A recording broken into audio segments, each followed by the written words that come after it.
of you and welcome back to online classes of Maharana Pratap. आज हम discuss करेंगे judiciary system. Judiciary system means judiciary system of Chola dynasty या चोला administration. A king was the supreme judge of the judiciary system. In Chola inscription, it is observed that the position of king's seat was the highest point of judiciary system for getting supreme justice। मतलब justice से related जितने भी highest जो decision जो लिए जाते थे वो किसके द्वारा लिए जाते थे? रूलर के द्वारा, किंग के द्वारा। तो इस तरह से जो चोला किंग जो थे वह जुडिशरी सिस्टम के मतलब सुप्रीम जज हुआ करते थे। The king awarded due justice with the help of the ब्राह्मण धर्मसान भट्ट। मतलब किंग जो थे वो जस्टिस में हेल्प लेते थे ब्राह्मण से, जिसको धर्मसान भट्ट कहा जाता था। अब धर्मसान भट्ट कौन होते थे? Who was the learned person of smriti shastra. मतलब स्मृति शास्त्र के जो ज्ञाता थे, स्मृति शास्त्र के जो विद्वान ब्राह्मण होते थे जिसको धर्मसान भट्ट कहा जाता था, उनसे किंग जो थे वो डिस्कस किया करते थे। In order to provide justice regular courts were organize and there were provision for the suitable ruler courts of justice and rural control by the assembly of castes among their folks.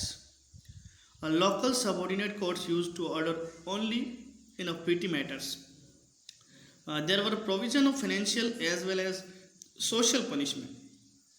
जब court में जो punishment दी जाती थी उसमें दो तरह की punishment दी जाती थी। एक तो फाइनेंशियल पनिशमेंट, दूसरी थी सोशल पनिशमेंट।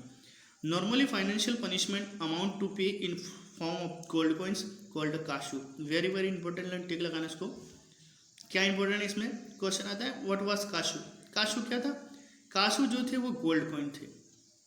चोला पीरियड के टाइम पर गोल्ड कॉइन जो थे उसको क्या कहा जाता था? Kasu. Sources of state's income. State की जो इनकम जो थी उसके सोर्स क्या थे?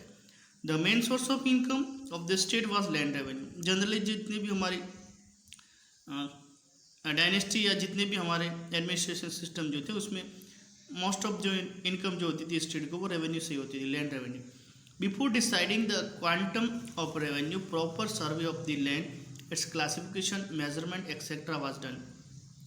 It is revealed from the then inscription on the subject that the unit for measurement of land was equal to the length of the foot of king Rajaraja first and the Kulottunga. मतलब measurement के लिए वो किसका इस्तेमाल करते थे?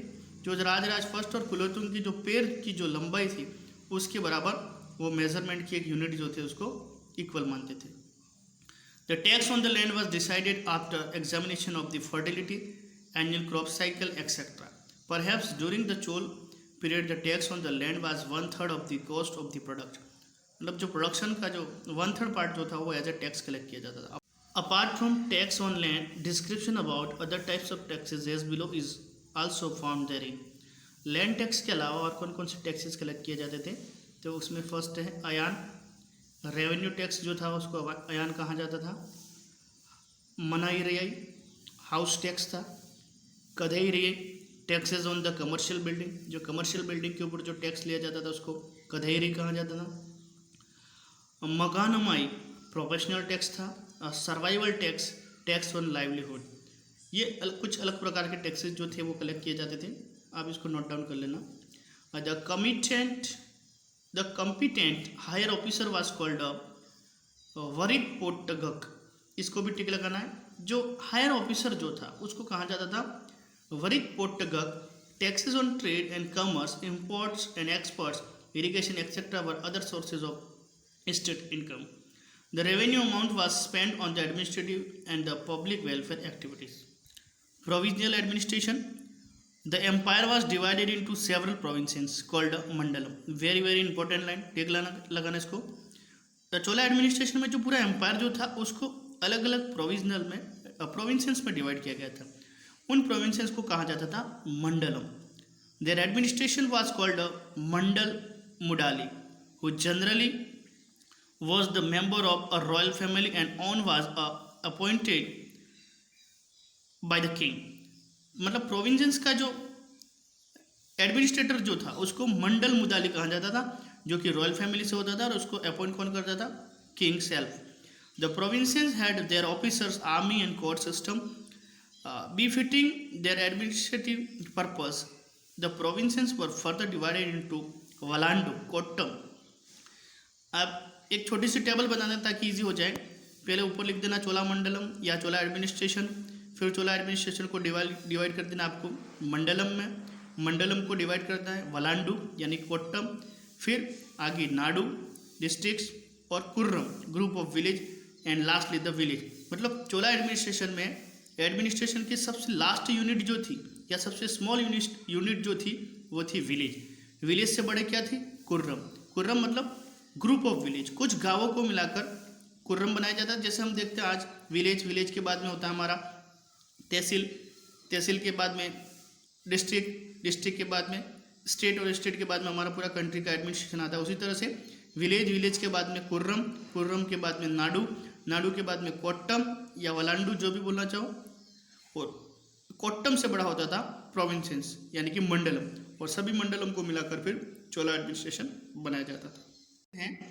Local administration की the most significant characteristic of Chola administration was its nature of their local, rural and city administration, being autonomous bodies which were managed by the representative committee called Ur, Sabha and Mahasabha and Nagaram in order to their hereditary.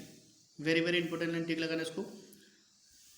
Chola administration जो सबसे ज़्यादा famous जो है वो अपना जो local self government है उसके लिए सबसे ज़्यादा फेमस है। लोकल मैनेजमेंट के लिए उनकी अलग अलग कमेटी बनाई जाती थी जिसको ऊर, सभा, महासभा और नगरम कहा जाता था। For membership of such bodies specified educational qualification, prescribe understanding of the economics and high moral character were necessary. अब कितनी कमाल की बात है, हमारे आज लोकल सेल्फ गवर्नमेंट में अगर सरपंच बनना है, वार्ड पंच बनना है, तो अगर 5वीं पास अभी तो कर दिया, अगर मतलब 5वीं पास नहीं भी है तो भी बन जाता था। उस ज़माने में वो लोग जो थे उस क्वालिफिकेशन को इम्पोर्टेंस देते थे। उसके लिए उनके पास में एजुकेशनल क्वालिफिकेशन होनी चाहिए थी, उनके साथ में उनको इकोनॉमिक नॉलेज भी होनी चाहिए थी, तब जाके उनको वो लोकल सेल्फ गवर्नमेंट जो थे उसमें अपॉइंट किया जाता था। The elected members were called peru makkal. मतलब लोकल सेल्फ गवर्नमेंट में जो इलेक्टेड मेंबर जो थे उनको पेरू मक्कल कहा जाता था। They were responsible to look after proper irrigation system and the distribution of the land, tax and revenue collection, maintenance of the temple, etc. Through the committee called Varium, Ur was the committee of general adult male taxpayer। मतलब ऊर क्या थी? जो ऐसे adult जो tax पे करते थे उनकी कमेटी जो होती थी उसको ऊर कहा जाता था। वही सभा और महासभा में से ब्राह्मण मेंबर हुआ करते थे। They were having internal autonomous powers, central interference was negligible. Actually, the village were very smallest unit of the mini republic. In this way, Chola administration was a well organized and skilled